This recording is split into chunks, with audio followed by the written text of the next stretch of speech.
Entendemos que la geopolítica es la disciplina que estudia los efectos de la geografía humana y la física sobre la política, así como sobre las relaciones internacionales.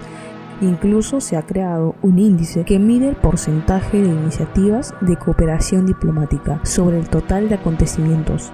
En otras palabras, la geopolítica abarca desde el estudio de las fronteras hasta la importancia de ciertos recursos naturales para las relaciones exteriores de un país.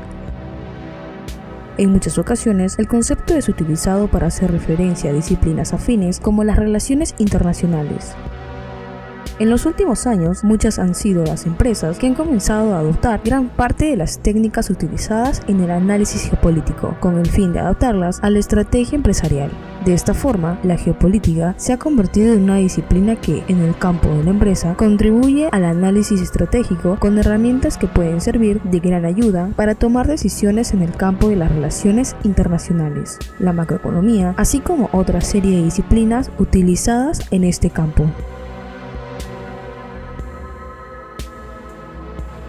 En los últimos años ha surgido otras visiones que apuestan por reformular la geopolítica, como la que propone una geopolítica situada que tenga en cuenta las condiciones de las que se parte, del género, edad, etnia, clase socioeconómica, nacionalidad, etc., a la hora de crear o aplicar la teoría geopolítica. Además, ya hay quien plantea que el próximo paso es incluir también el estudio del espacio ultraterrestre en los estudios geopolíticos. Ahora bien, ¿cómo se está aplicando las relaciones diplomáticas y comerciales entre Perú y Brasil? ¿Cuál ha sido la histórica relación entre Perú y Brasil? ¿Y cuál es el futuro entre estas dos naciones? La historia entre ambos países es muy ambigua. No podemos hablar de las primeras agrupaciones humanas, tampoco durante los incas. El 7 de junio de 1494 se suscribe el Tratado de Tordesillas, un compromiso entre los representantes de Isabel y Fernando, reyes de Castilla y de Aragón, por una parte, y los del rey Juan II de Portugal, por la otra, en virtud del cual se estableció un reparto de las zonas de navegación y conquista del Océano Atlántico y del Nuevo Mundo, América, mediante una línea situada a 370 leguas al oeste de las islas de Cabo Verde, para evitar un conflicto de intereses entre la monarquía hispánica y el Reino de Portugal. En la práctica, este acuerdo garantizaba al reino portugués que los españoles no interfirieran en su ruta del Cabo de Buena Esperanza y viceversa. Los primeros no lo harían en las recientemente descubiertas Antillas. El tratado indicaba que se solicitaría su confirmación por la Santa Sede, pero también estipulaba claramente que ninguna de las partes podría ser dispensada de cumplirlo alegando el motu proprio papal. El Papa Alejandro VI nunca confirmó el tratado y hubo que esperar a que Julio II lo hiciese, por medio de la bula Ea Qua Pro Bono Pacis en 1506. La colonización portuguesa de Brasil se inició en 1500, cuando Pedro Álvares Cabral llegó a esta región y proclamó la soberanía portuguesa. Hacia 1534, el territorio fue dividido en 15 capitanías hereditarias. Sin embargo, el proyecto fracasó y en 1549 la corona portuguesa asumió la colonización de Brasil con una empresa del Estado. En 1539, el conquistador español del Perú, Francisco Pizarro, nombra a su hermano a Gonzalo como gobernador de Quito, actual Ecuador, y capitán general de la expedición que debía descubrir un sitio al que llamaban el País de la Canela. La expedición parte al año siguiente con rumbo al oriente, logrando su cometido. Sin embargo, la canela allí descubierta era de una calidad inferior a la que se conseguía en las Indias Orientales, por lo que Gonzalo Pizarro no queda satisfecho con los resultados y decide continuar su avance, llegando al río Coca en julio de 1541. La expedición continuó descendiendo río abajo hasta que la falta de alimentos se volvió crítica. Allí, Francisco de Orellana ofreció adelantarse con un bergantín en busca de provisiones y sin mayores opciones. Pizarro accedió a su propuesta. Así fue que, acompañado por 57 hombres y el fray Gaspar de Carvajal, Orellana partió el 26 de diciembre de 1541, continuando viaje por el río Coca, luego por el Napo y finalmente por el gran río Amazonas.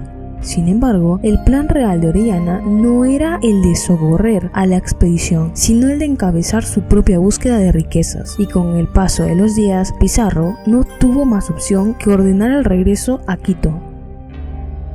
Luego de atravesar todo el continente, la expedición llegó al Océano Atlántico y allí Francisco de Orellana ordenó partir con rumbo a España para anunciar el importante descubrimiento que había realizado.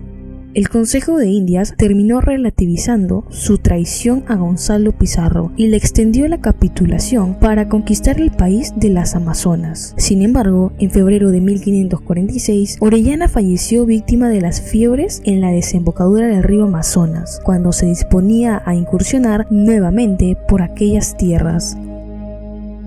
Entre 1580 y 1640, España y Portugal tuvieron un mismo monarca español en una unión dinástica de la Casa Australiana, y los reyes otorgaron a exploradores portugueses capitanías y concesiones en la cuenca amazónica. Así, a partir de 1580, los comerciantes y colonos portugueses podían establecerse sin preocupaciones más allá del citado meridiano, penetrando profundamente en la selva brasileña.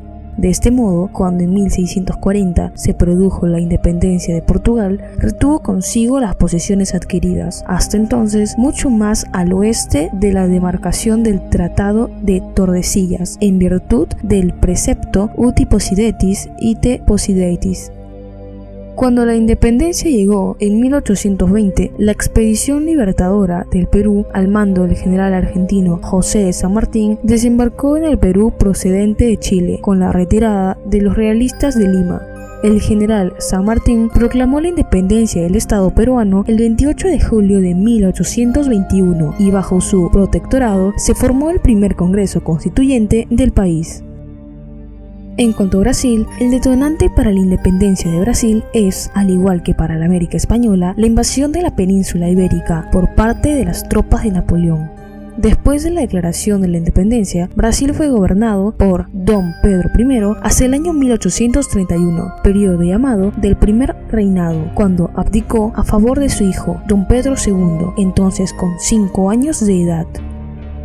Poco después de la independencia y terminadas las luchas en las provincias contra la resistencia portuguesa, fue necesario iniciar el trabajo de la Asamblea Constituyente. Esta había sido convocada antes de la separación, en julio de 1822, aunque solamente se instaló en mayo de 1823.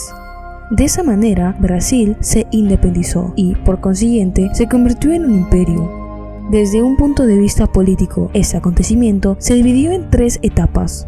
Ascenso al trono de Pedro I en 1822 hasta su abdicación en 1831, etapa de la regencia en la que el país fue gobernado por regentes en espera de la mayoría de edad del hijo de Pedro I, y reinado de Pedro II en 1840 a 1889.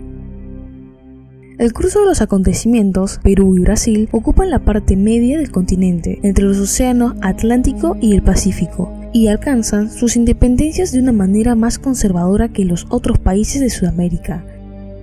En Perú, la liberación fue más bien concedida por las fuerzas extranjeras que ganada por la lucha de sus propios nacionales. En Brasil, fue producto de un acuerdo dentro de la familia real para solventar la crisis con Portugal. Este contexto sociohistórico referencial es significativo para el momento en que el Perú y Brasil inician sus relaciones diplomáticas en 1829, y la Cancillería del Imperio brasileño consideró al Perú un país clave en sus relaciones con los países andinos, puesto que en su territorio nacía el río Amazonas. Nuestros primeros acercamientos diplomáticos se remontan a los años 1826 y 1827, con las acreditaciones diplomáticas de ambos países. Sin embargo, nuestra relación simplemente careció de contenido hasta unas décadas después, por los conflictos desarrollados en las zonas como la Guerra del Chaco y las tensiones con Argentina. El 4 de julio de 1826 se produce el nombramiento del primer agente diplomático peruano en Brasil, José Domingo Cáceres, quien fue designado como cónsul general en Río de Janeiro, en ese entonces capital del estado brasileño, siendo canciller del Perú José María Pando. Este último consideraba fundamental el establecimiento de relaciones consulares y diplomáticas con el Imperio del Brasil. primero como una forma de defenderse de posibles acciones de la Santa Alianza, con la cual Pedro I mantenía estrecho vínculo. Segundo, como una forma de acercarse a Inglaterra y obtener su apoyo a la independencia, dada también la vinculación del Imperio Británico con el brasileño. Y tercero, por el prestigio que implicaría para el Perú el reconocimiento y establecimiento de relaciones con un país tan importante como Brasil. En 1829, Brasil designa como cónsul general y encargado de negocios en el Perú a Duarte da Ponte Ribeiro, quien arribaría a Lima el 27 de agosto de dicho año y terminaría su misión el 4 de abril de 1832.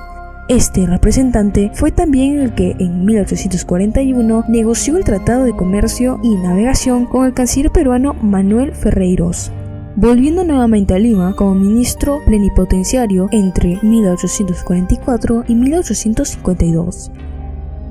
Luego que en 1851 se firmara la Convención Fluvial sobre Comercio y Navegación y parcial acuerdo de límites entre Perú y Brasil, el arreglo definitivo de la cuestión limítrofe entre ambos países al sur del río Yavarí se había venido dilatando en el tiempo. En teoría, al Perú le pertenecían inmensos territorios colindantes con el Brasil, ilusión basada en los viejos mapas coloniales del siglo XVIII, nacidos del Tratado de San Ildefonso, aunque en la práctica los brasileños iban avanzando sobre la Amazonía y ejercían su dominio de facto en ella. Ello se debía a la mayor fuerza expansiva y el dominio sobre la parte baja de los ríos amazónicos que tenía el Brasil. El 15 de junio de 1864, el Perú designa como encargado de negocios en Río de Janeiro a Benigno González Vigil, quien sería ascendido a ministro residente en 1867. El 15 de febrero de ese año, González Vigil pondría término a su misión como consecuencia de la guerra de la Triple Alianza entre Brasil, Argentina y Uruguay contra el Paraguay, en la que el Perú tomó partido por este último. Lo mismo sucedería con el agente brasileño en Lima, Francisco Adolfo Barnhagen. González Vigil había presentado sus buenos oficios para la solución pacífica de este conflicto. Sin embargo, tal propuesta no fue aceptada y la solución se agravó debido a que Brasil consideraba lesionados sus derechos en Mato Grosso. La mayoría de los países sudamericanos consideraba que las pretensiones de la alianza eran inaceptables porque hacían peligrar la soberanía e incluso la propia existencia de la nación paraguaya. Por esta razón, González Vigil protestó a nombre de la Cuádruple Alianza Andina: Bolivia, Chile, Ecuador y Perú. Más aún, en febrero de 1867, el presidente peruano Mariano Ignacio Prado pronunció un fuerte discurso ante el Congreso de la República, que derivó en la ruptura de relaciones diplomáticas con el Brasil. Una nueva situación de tensión con el Brasil, también ocurrida en 1876, se produce con la invasión española de las Islas Guaneras de Chincha, lo que motivó una defensa de Perú y Chile frente a la última pretensión española de recuperar sus posesiones en América. En esta ocasión, la Cuádruple Alianza Andina acusó a Brasil de haber violado su neutralidad al permitir que naves españolas se detuvieran para obtener provisiones en puertos brasileños. El Perú presentó una protesta que fue respondida por el Brasil, aduciendo que no había faltado a su neutralidad y que las embarcaciones españolas se habían retirado. El 7 de diciembre de 1866, Brasil dicta un decreto declarando la libre navegación del Amazonas a los buques mercantes de todas las naciones hasta las fronteras del Brasil, desde el 7 de septiembre de 1867. De igual forma, el 17 de diciembre de 1868, un decreto peruano decretó abierta la navegación de todos los ríos de la República a los buques mercantes, cualquiera fuera su nacionalidad. De esta manera, mediante su legislación interna, Perú y Brasil consagraban la libre navegación por el gran río que había sido materia de sendos tratados. El 29 de septiembre de 1876 se firmó el acuerdo de navegación en el Putumayo por parte de Perú y Brasil. Este acuerdo fue promovido por la legación de Brasil en Lima, que esperaba que por reciprocidad el Perú permitiera la libre navegación por el Putumayo de los barcos mercantes y buques brasileños, tal como venía haciendo dicho estado con el Perú. Luego de la negociación y de la suscripción de este acuerdo, se dispuso en él que los buques mercantes peruanos y brasileños comerciaran libremente en los puertos habilitados de uno u otro país, sujetándose a los reglamentos fiscales y de policía. Asimismo, se señala el libre tránsito por el Putumayo peruano para los buques brasileños que se dirijan a cualquier estado limítrofe o viceversa, en reciprocidad de igual concesión hecha por el Brasil a los buques mercantes peruanos para pasar por la desembocadura del Putumayo brasileño y entre el Amazonas peruano y para salir al océano y viceversa. También se indicaba la obligación de los buques mercantes de presentarse a un puerto fiscal de cualquiera de los dos países cuando estos navegaran por la parte del río en que. Por último, se acuerda la libre navegación por el Putumayo de los buques de guerra peruanos y brasileños, reservándose cada estado el derecho de limitar el número de buques que gozarían de esta concesión. El 10 de octubre de 1891, Perú y Brasil celebran en Río de Janeiro un nuevo tratado de comercio y navegación a través del ministro peruano Guillermo Seoane y el canciller brasileño Justo Leite Chermont. Este tratado, que dejó sin efecto la Convención Fluvial de 22 de octubre de 1858, fue aprobado por el Congreso peruano en 1894 y se canjearon los instrumentos de ratificación en Lima el 18 de marzo de 1896. Este acuerdo establecía la libre navegación de los ríos comunes al Brasil y al Perú, así como por el Yavarí y sus afluentes a todas las embarcaciones brasileñas y peruanas. Para esto último, se debía considerar como brasileña en los puertos del Perú y peruana en los puertos de Brasil las embarcaciones que fuesen poseídas y tripuladas según las leyes del respectivo país. De igual forma, el acuerdo reguló el tránsito de las mercaderías, señalándose que los productos brasileños importados en el Perú, así como los productos peruanos que se importaban en el Brasil por el Amazonas y sus afluentes, quedarían exentos de todo derecho. Este acuerdo no estuvo exento de críticas en el lado peruano. Este tratado sería denunciado por el Brasil el 18 de mayo de 1904, la misma que surtiría efectos el 18 de mayo de 1905. Se debe acotar que ese tratado no fue totalmente operativo, pues si bien abría la navegación a ambos países en los ríos comunes, se negó el ingreso de la bandera peruana a los ríos Yuruá y Purús. Y en el caso de la aduana mixta en Tabatinga, este nunca logró establecerse. A fines del siglo XIX, los caucheros brasileños empezaron a incursionar en los territorios peruanos en el río Purús y el río Yuruá. El 25 de octubre de 1902, la guarnición peruana de Aumeya rechazó a un destacamento brasileño que le exigía abandonar su puesto. El final de la guerra del Acre, en el que Bolivia cedió a Brasil el territorio del Acre, arreció los avances brasileños sobre territorio peruano. En 1903, el diplomático y escritor peruano Hernán Velarde fue acreditado como ministro plenipotenciario del Perú en Río de Janeiro, entonces la capital de Brasil, donde el 12 de julio de 1904 negoció un modus vivendi por el cual se contuvo el avance brasileño sobre territorio peruano. Se puso así fin a la amenaza bélica y se reanudaron las negociaciones para fijar definitivamente las fronteras pendientes. Durante la primera década del siglo XX, el Perú se debatió en una severa crisis internacional, pues se agravaron los litigios limítrofes con prácticamente todos sus vecinos. El problema más álgido era con Chile, por la llamada cuestión de Tacna y Arica, sobre la cual la Cancillería peruana volcaba entonces sus mayores esfuerzos. Con el Brasil, con el que se compartía la Amazonía, solo se había llegado a una solución parcial de la delimitación fronteriza, faltando definir un extenso sector al sur del río Yavarí, por lo que desde las décadas finales del siglo XIX, los brasileños hicieron avances sobre los territorios en cuestión, en el contexto de la fiebre del caucho, avances que a principios del siglo XX adoptaron caracteres violentos. El Perú vivió entonces profunda y constante intranquilidad, pero al final lograría delimitar pacíficamente sus fronteras. No es casualidad que el primer arreglo definitivo de sus fronteras lo hiciera precisamente con el Brasil, ya que era prioritario un entendimiento con la gran potencia sudamericana. con la que solo cabía la solución diplomática, pues una guerra habría sido letal para el Perú, más aún con los problemas que enfrentaba con el resto de sus vecinos.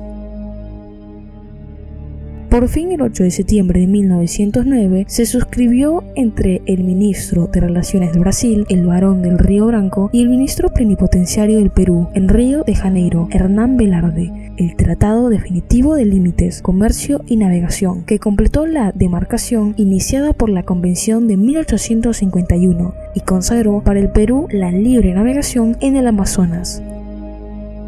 Posteriormente, ambos países suscribieron en Petrópolis, 7 de diciembre de 1909, otro tratado que puso fin a las diferencias limítrofes. Sin embargo, el acuerdo fue duramente criticado en el Perú, pues para muchos el tratado era producto en parte de la difícil situación de la política interna peruana y señalaban que, en todo caso, se debieron aplazar las negociaciones en espera de una situación interna más favorable. Este sector opositor estuvo encabezado por el expresidente José Pardo, quien manifestó su rechazo por diversas razones.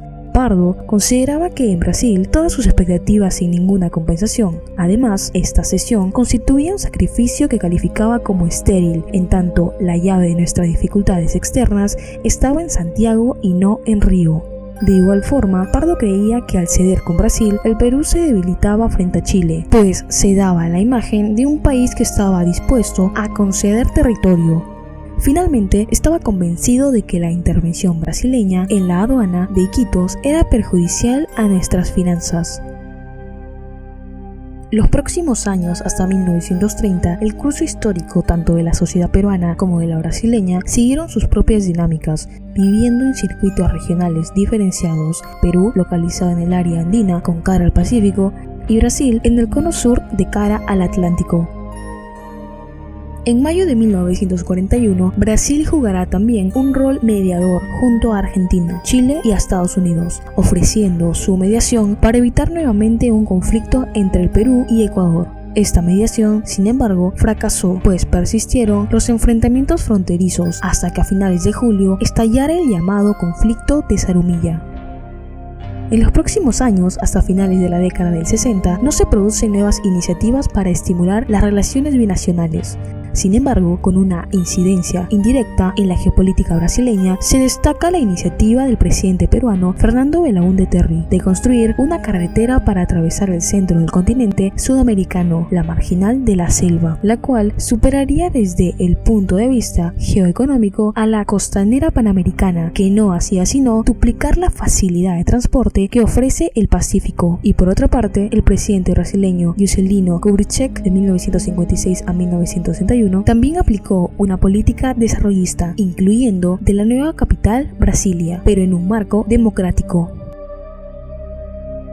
El mejoramiento de nuestra relación bilateral durante el gobierno de Morales Bermúdez se vio también reflejado en nuestro comercio exterior, el mismo que llegó a $559 millones entre 1964 y 1978. Sin embargo, las exportaciones brasileñas en ese periodo sumaron $316 millones, mientras que las importaciones de productos peruanos sumaron $243 millones, todo lo cual arrojó una balanza comercial negativa para el Perú de $73 millones. En 1983, debido a la crisis económica internacional, el comercio bilateral decreció, pues las exportaciones brasileñas al Perú cayeron de 285 millones en 1981 a 75 millones, mientras que las importaciones del Perú se redujeron de 123 millones en 1980 a 57 millones en 1983. El 2 de junio de 1988 se celebró la primera reunión de la Comisión Mixta de Cooperación Amazónica Económica, la cual tuvo lugar en Río Branco, y en donde se aprueba el Programa de Desarrollo Integrado de las Comunidades Fronterizas Peruano-Brasileñas. En octubre y noviembre de este mismo año se llevaron a cabo las reuniones sobre tráfico ilícito de drogas de la Subcomisión Mixta Fronteriza y la Comisión Peruano-Brasileña sobre estupefacientes. En 1996 se produce la creación del Grupo Parlamentario Peruano-Brasileño con el propósito de reforzar los vínculos entre estos dos países a nivel legislativo. El 21 de agosto de 1997, el Perú y Brasil celebraron acuerdos entre las academias diplomáticas de asistencia judicial en materia penal, cooperación científica y tecnología en el ámbito de las matemáticas, así como en el de la agricultura, radio, televisión y promoción comercial. En el conflicto de Cenepa, la Cancillería brasileña asumiría un rol mediador en diversos conflictos en la región, que culminó con la suscripción de los acuerdos de paz en Brasilia del 26 de octubre de 1998, con el cual ratificaron el Protocolo de Río de Janeiro, firmado en 1942, acuerdo en el que se destaca la fórmula del canciller brasileño Aranha. Durante los 10 años del gobierno del presidente Fujimori, el intercambio comercial entre el Perú y Brasil se incrementó de manera importante, pues de $260 millones en 1990 superó los $597 millones en el 2000, significando esto un crecimiento del 127%. El 24 y 25 de agosto del 2003, el presidente Lula da Silva visita el Perú, acompañado de ministros de Estado, gobernadores y otras autoridades, con el objeto de concluir la construcción de la alianza estratégica. A su término, los presidentes del Perú y Brasil suscribieron una declaración presidencial conjunta que recoge los compromisos asumidos en materia de seguridad bilateral, regional e internacional, fortalecimiento de la democracia, derechos humanos, gobernabilidad y desarrollo. El 20 de agosto del 2004, los dos países celebran el acuerdo complementario al Acuerdo Básico de Cooperación Técnica y Científica en el área de recursos naturales y medio ambiente. El 21 de enero de 2006 se reúnen nuevamente los presidentes Toledo y Lula da Silva por la inauguración del Puente de la Integración que une las localidades de Iñapari y Assis, Brasil, momento en que aprovechan para firmar una nueva declaración conjunta sobre integración física y conservación del medio ambiente. El 18 de septiembre de 2008, el presidente Alan García realiza una visita de trabajo a la ciudad de Sao Paulo a efectos de participar en el evento de promoción Expo Perú 2008 como manera de promover las inversiones, el comercio, el turismo, la cultura y la gastronomía peruana en el Brasil. El 13 de marzo de 2009 se realiza en Lima la segunda reunión del Mecanismo de Consulta y Cooperación entre los Ministerios de Relaciones Exteriores y de Defensa de ambos países. Este mecanismo fue creado el 9 de noviembre de 2008 con ocasión de la visita de Estado del presidente García al Brasil. El 11 de diciembre de 2009 se reunieron en Lima los presidentes Alan García y Lula da Silva. Durante el encuentro los presidentes constataron los avances producidos en el ámbito de la integración fronteriza, física, energética, económica y comercial, así como en materia de cooperación técnica, cultural y educativa. El intercambio comercial entre el Perú y Brasil durante este quinquenio se incrementó, pasando de $2.408 millones en el 2006 a $3.721 millones de intercambio en el 2011, es decir, hubo un incremento de 55%. El 22 de diciembre de 2011, en Lima, los ministros de Defensa del Perú y Brasil, Alberto Otárola y Celso Amorim, suscribieron una declaración conjunta donde acordaron desarrollar un programa de cooperación destinado a mejorar la capacidad operativa de nuestras Fuerzas Armadas.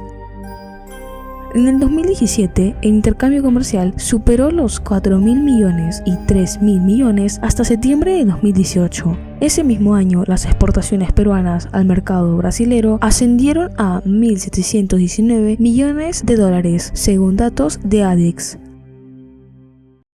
A nivel mundial, Brasil fue el cuarto socio con el que Perú tuvo mayor intercambio comercial. Fue el tercer país proveedor de bienes por un valor de $1.932 millones y el sexto país de destino de las exportaciones peruanas. El comercio bilateral representó 4.5% del comercio peruano y el 0.9% del comercio brasileño en 2019. Perú exporta a Brasil principalmente gasolina, cobre, zinc, plata, aceitunas, lacas, camisas de algodón, polos de algodón, orégano, calamares, espárragos, tara, quinoa, tomates, bolígrafos, uvas, entre otros. Por su lado, Brasil, a través del intercambio comercial, nos provee de vehículos, diésel, barras de hierro, papeles, tractores, muebles de madera, aceite de soya, etc. En los últimos años, nuestras relaciones bilaterales han sido más por temas de corrupción. El caso Odebrecht es uno de los casos de corrupción más grandes en la historia reciente de América Latina, abarcando más de 30 años. En el caso peruano, los presuntos sobornos y aportes de campaña realizados por la constructora Odebrecht a autoridades peruanas y sus operadores entre el 2006 y el 2015 se confirman aportes por más de 45 millones de dólares, mucho más que lo declarado por la empresa brasileña ante el Departamento de Justicia de Estados Unidos. Tenemos investigaciones por casos como tramos 2 y 3, Interoceánica Sur, Metro de Lima, Línea 1, Rutas de Lima, aportes a Perú Posible, aportes a Fuerza 2011 o campaña contra la revocatoria. Lo que condujo que la Procuraduría General de Brasil y la Fiscalía Peruana firmaran la colaboración en el caso Odebrecht, que luego se firmó en la sede del Consulado del Perú en Sao Paulo, Brasil, el acuerdo de beneficios y colaboración eficaz con la empresa Odebrecht. Este permitirá al equipo especial del caso Lava Jato recibir información y documentos claves para las investigaciones en 4 casos en los que la constructora ya admitió la entrega de sobornos. Por otra parte, ambos países tienen un proyecto en común, el megaproyecto del tren bioceánico, que busca unir el Pacífico peruano con Bolivia, Paraguay y Brasil. El mismo que contaría una extensión total de 3.755 kilómetros y trasladaría 10 millones de toneladas de mercancías al año. Con ello, el Perú tendría un recorrido de 450 kilómetros, más de 180 puentes por instalar y 40 kilómetros de túneles. En Bolivia, de 1.521 kilómetros y Brasil, 1.894 kilómetros. Sin embargo, el proyecto ideado para conectar los puertos de Santos, Brasil e Ilo, Perú, a través de Bolivia, se encuentra congelado desde la asunción del presidente brasileño Jair Bolsonaro y la dimisión del boliviano Evo Morales, afirmó el ministro de Transportes Edmer Trujillo. Como se sabe, los presidentes de Perú y Bolivia se comprometieron en junio del 2019 a elaborar un estudio de factibilidad para construir un tren desde Brasil, un corredor que uniría la costa del Pacífico con la del Atlántico y así impulsar el comercio con el mundo. El señor Bolsonaro ya no apuesta tanto por el lado boliviano y peruano, apuesta por el lado chileno. Entonces el proyecto queda en este momento en stand-by para ver cómo es que se logran componer las situaciones políticas, dijo el ministro de Transportes Edmer Trujillo en enero de 2020. Por otro lado, de manera preliminar, podemos verificar que los intereses políticos regionales trascienden las fronteras e inciden en la agenda de los proyectos en el ámbito nacional. El caso de las centrales hidroeléctricas ha sido importante para la consolidación de Brasil y sus intereses económicos en el marco de la región y los beneficios que obtuvo de la UNASUR y del COSIPLAN, inclusive hasta ahora. Ello conllevó a que algunos países de América del Sur hayan decidido fortalecer sus alianzas bilaterales con la finalidad de abastecer la demanda eléctrica nacional y al mismo tiempo lograr el intercambio comercial de los excedentes. Por ello, Perú sostuvo negociaciones con Brasil para la exportación de sus excedentes energéticos, Acuerdo Perú-Brasil, y la interconexión de sus sistemas eléctricos. Los objetivos entre Perú y Brasil se tradujeron finalmente con la declaración de interés nacional de 20 centrales hidroeléctricas en la cuenca del río Marañón, que, indistintamente de las iniciativas privadas de las empresas brasileñas para hacer realidad dichos proyectos, han mostrado una gran resistencia por parte de los pueblos indígenas que habitan dicha cuenca.